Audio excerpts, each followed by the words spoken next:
Welcome to Scotland/Manhattan, and today we're going to look at arguably one of the most tragic villains in all of animated television, that being Demona from the Disney cartoon Gargoyles, and ask the question, is she evil? An unrelenting terror of the night, whose hatred for humanity and love for her people has led her down dark roads in attempt for survival, then supremacy for gargoyle kind.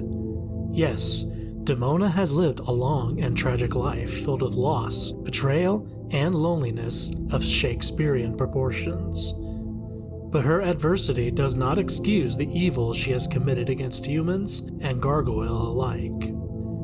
As of making this video, the original creator of Gargoyles, Greg Weisman, is in the process of releasing a series of comics about Demona before and after the Wyvern Clan massacre, and after the ending of the original animated show. This being the case, I'm going to try to do my best to keep this video focused on the history of Demona that we already have from the animated series and a handful of comics that have come out that pertain to Demona.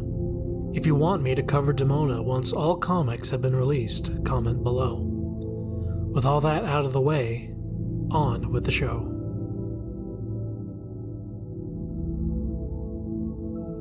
Demona was hatched in the 10th century in the year 938, and in 971 was mated to Goliath. As she grew up, it was clear Demona wasn't like the other gargoyles, as she didn't care much for protecting her castle or the humans, such as the gargoyle nature, and showed a peculiar interest in sorcery, eventually placing herself in an apprenticeship of the Archmage in secret. Though she was treated harshly and was used mostly as an errand girl and servant, he taught her everything she needed to know about sorcery and how to read, which she in turn taught Goliath to read.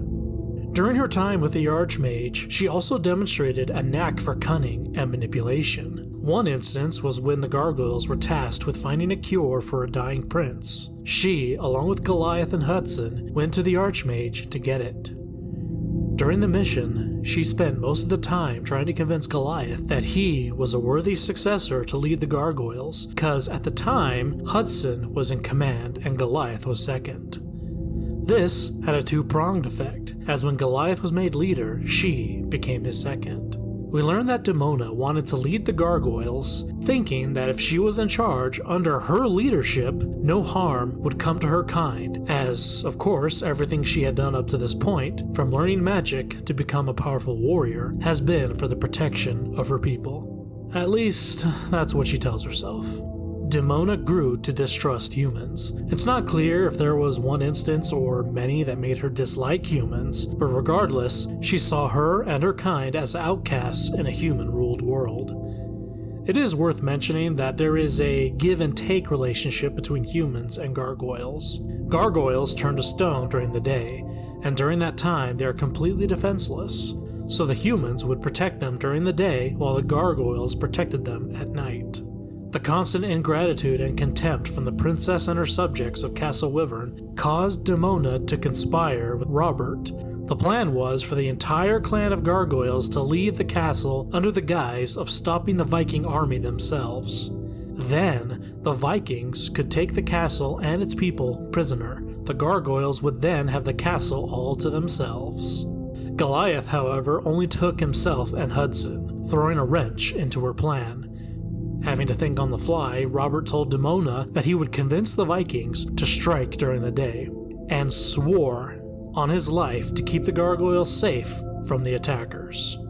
Robert himself had grown disillusioned with his fellow humans, having grown up around gargoyles his whole life, and didn't like their treatment at the hands of the princess or her subjects.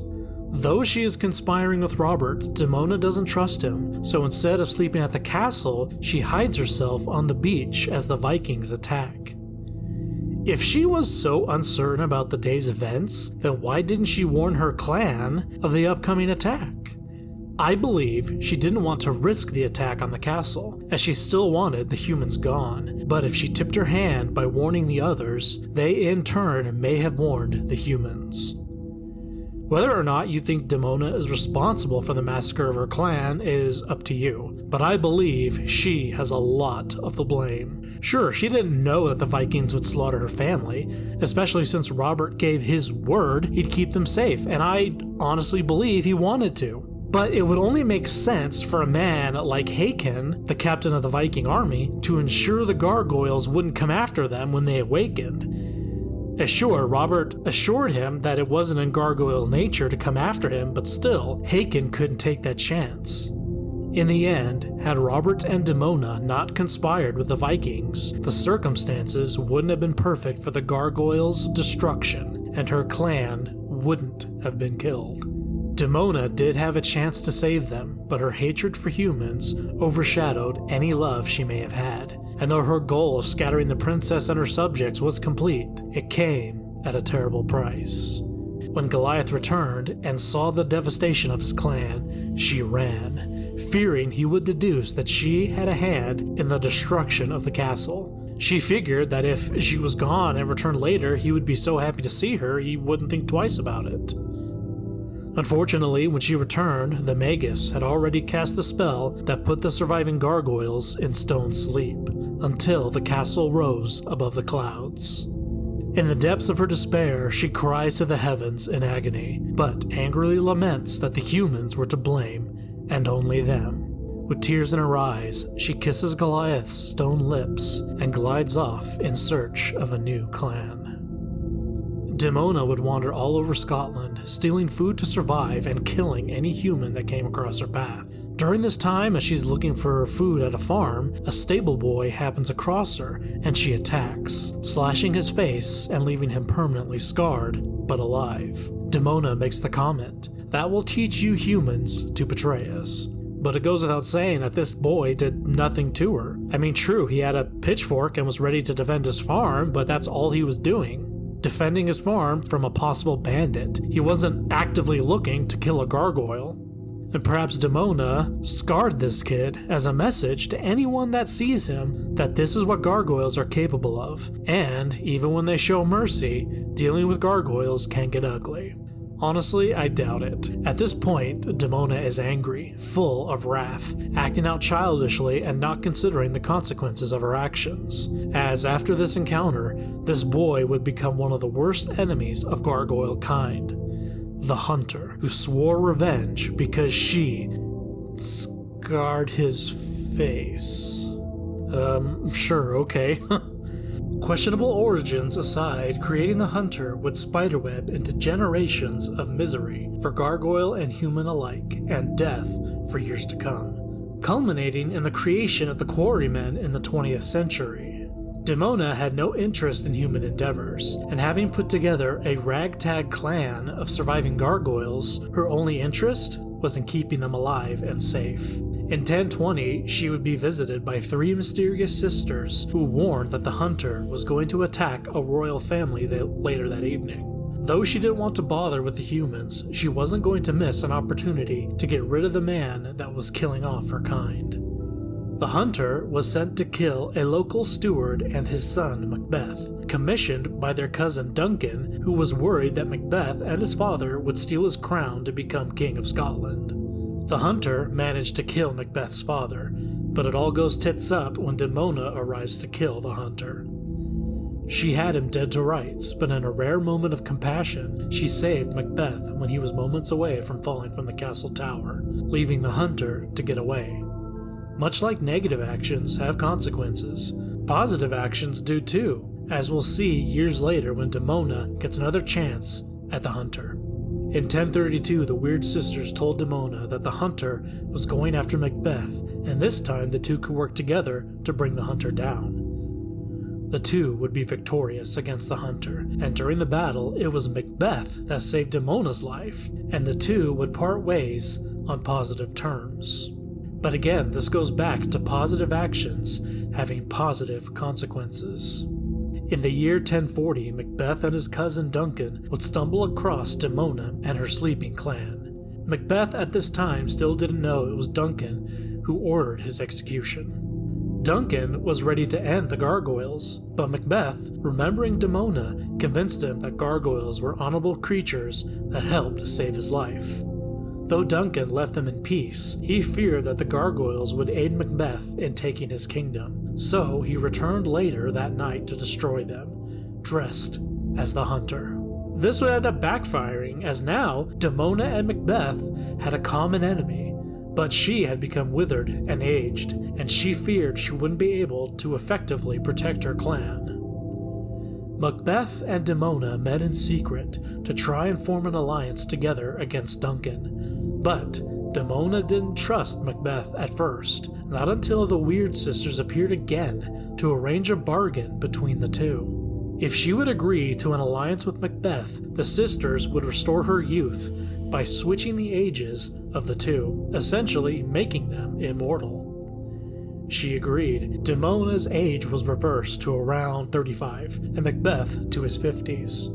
With Demona and her clan, Macbeth was able to win the war against his cousin, commenting that Demona fought like a demon, leading him to give her the name Demona. After the battle, Macbeth became king of Scotland, and Demona as his trusted advisor. For the next 17 years, Demona and her clan would live in peace and safety with Macbeth and his people. This golden age was spread far and wide, and other gargoyles without a clan would flock to their kingdom under Demona's leadership. Through this time, Demona and Macbeth became good friends, so much so at some point Demona shared the events of Castle Wyvern with him. Still, a small flicker of doubt burned within Demona, and in 1057 this peace and friendship would come to a tragic end. Canmore, Duncan's son, had returned to Scotland after his father's defeat to exact his revenge against Macbeth and Demona for killing his father and taking his throne. Along with the English, Canmore declared war on Macbeth and gargoyles alike. Halfway through the war, during a private council meeting, Macbeth's advisors told him to cut ties with the gargoyles, as the English already destroyed many of the gargoyles over in their country, and they erroneously believed if they cut ties with Demona, the English would leave. Unbeknownst to them, Demona had heard everything they had said, and during this council, Macbeth stated, "A wise king considers all his options and then decides." Because he didn't outright say no, Demona figured she would betray him before he could betray her. I honestly don't think Macbeth had any intention of betraying Demona and her clan, but he was trying to teach his son, who was part of the secret council, to hear all sides of an argument before making a decision. That's all well and good, but the damage was done. Without Demona and her clan, Macbeth's forces were decimated, forcing Macbeth to retreat into the wilderness while his generals stayed behind to wait for reinforcements. I personally believe that Demona was looking for any excuse to betray Macbeth, as sort of a self-fulfilling prophecy that humans cannot be trusted. After retreating, Macbeth met Duncan and Demona on the battlefield, Demona revealing her treachery and reveling in her old friend's suffering. This distracted Macbeth enough so that Duncan could stab him in the chest, and in doing so, kill Demona, as the two were now linked by the spell from the Weird Sisters. Duncan leaves, sneering that he had already destroyed the remains of Demona's clan, as a man in his position would have been foolish not to do so. However, he misunderstood the parameters of the spell that bound Macbeth and Demona. Yes, they were linked, and when one felt pain, so would the other, but the only way to kill them was if one of them killed the other. Demona awakens, learning of her clan, and glides off, wailing into the night about another human betrayal. A betrayal that was of her own making, and once again she finds herself alone, and no one to blame for her anger and misery but herself.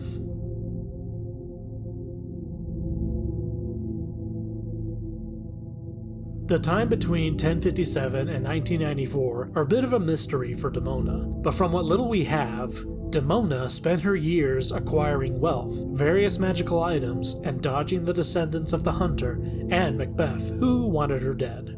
Sometime around 1994, she met David Xanatos, who possessed the Grimorum Arcanorum, the spellbook the Magus used to cast the sleeping spell on her old clan.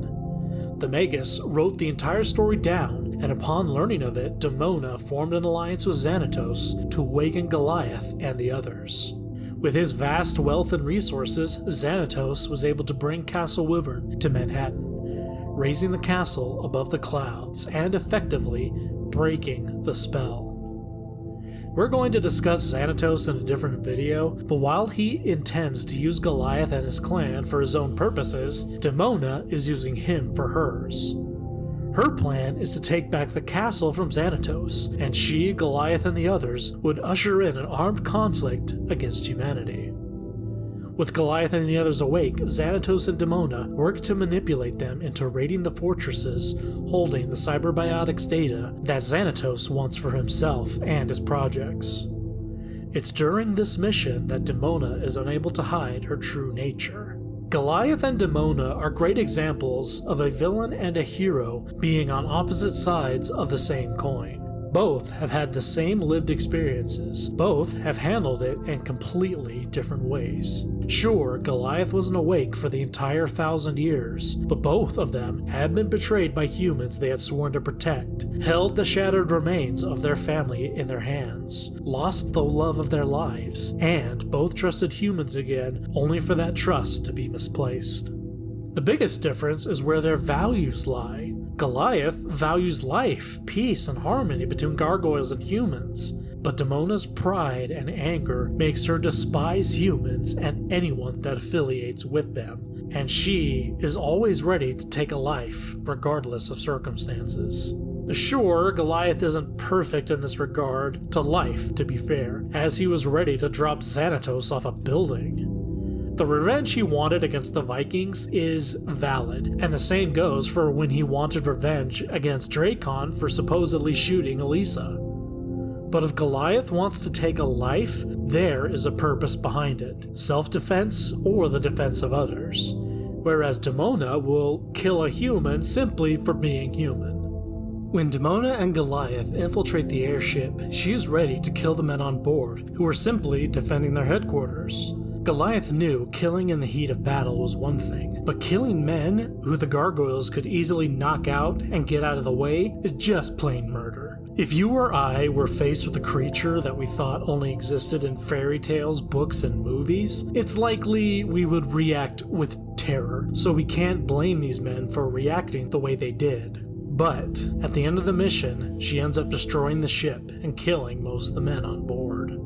Is Demona wrong for wanting revenge against the humans for what happened to her kind? No, but all of humanity? Even those that had nothing to do with what happened in the past? As Goliath points out, the humans that destroyed them have been dead for hundreds of years, and wanting to wage war, even on their descendants, is just pointless. We are not guilty for the sins of our ancestors, just as the gargoyles are not responsible for the sins of theirs. True, there are those who are taught to hate that is passed down for generations, like the hunter, but those are few and far between. This goes back to Goliath's humanity and empathetic nature, as he understands that there is good and evil in all sentient life, human and gargoyle alike, and when one travels down a path of evil, the only rewards that are reaped are pain and loneliness. In the end, she is cast out of the castle, and thus begins her crusade to end the humans and the Manhattan gargoyles if they don't join her cause.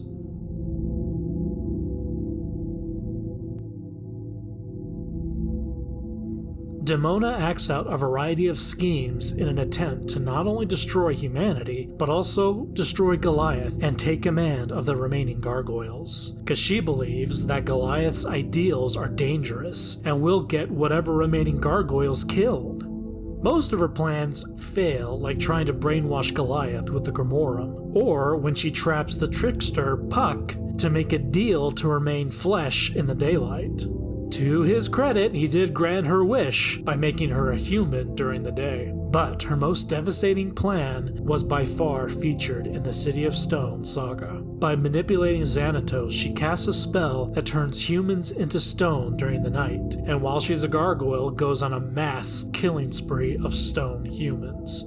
I'm going to cover Xanatos' part in her plot and whether he might be considered responsible when I make the video about him, so stay tuned for that. But I think he has some culpability. This is the penultimate act of evil by Demona, as she kills indiscriminately, the innocent and guilty alike, with laughter and whimsy. Just imagine for a second that you were casually walking the streets of New York City, and suddenly the person beside you turns to stone.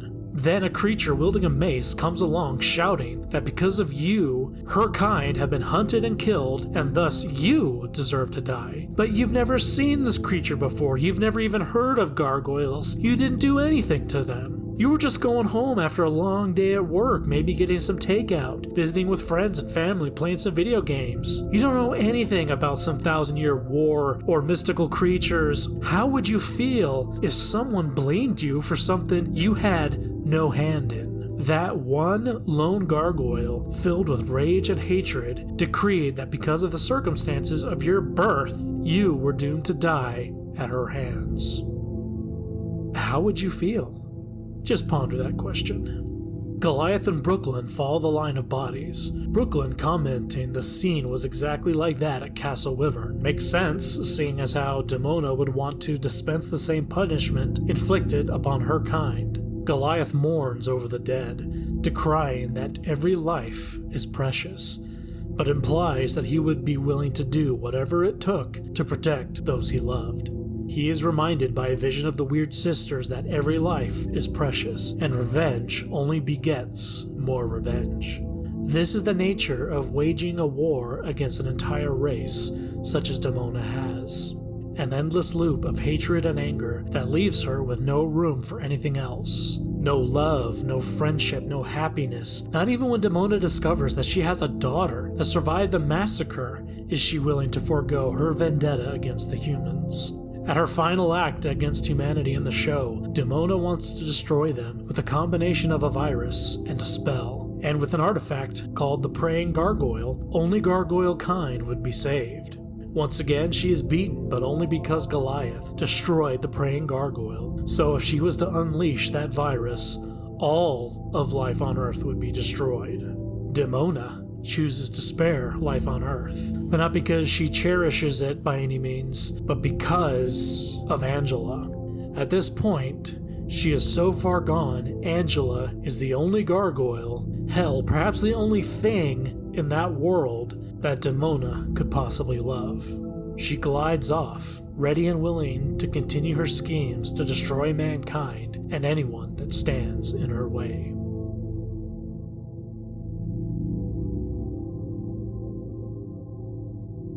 At the end of all of this, what is there to say about Demona? Is she evil? And what can we learn from this dark angel of the night? Demona did not awaken one day wanting to end the lives of all humanity on a whim. Her rage and spite was built over years of abuse, contempt, injustice, and betrayal, creating an angel of death and fury that marched across the earth like a plague. A creature whose arrogance and pride knew no bounds, who saw herself as a goddess among men, that not only deserved to squash those beneath her, but was owed it. Yes, Demona is evil, but evil in every tragic sense of the word. The story of Demona is one of heartache, betrayal, and mistrust, but there is also love, friendship, and family.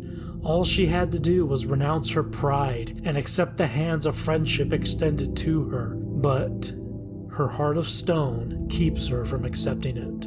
In the end, she remains unforgiving, relentless, manipulative, and completely and utterly alone. And in the end, she has no one to blame but herself.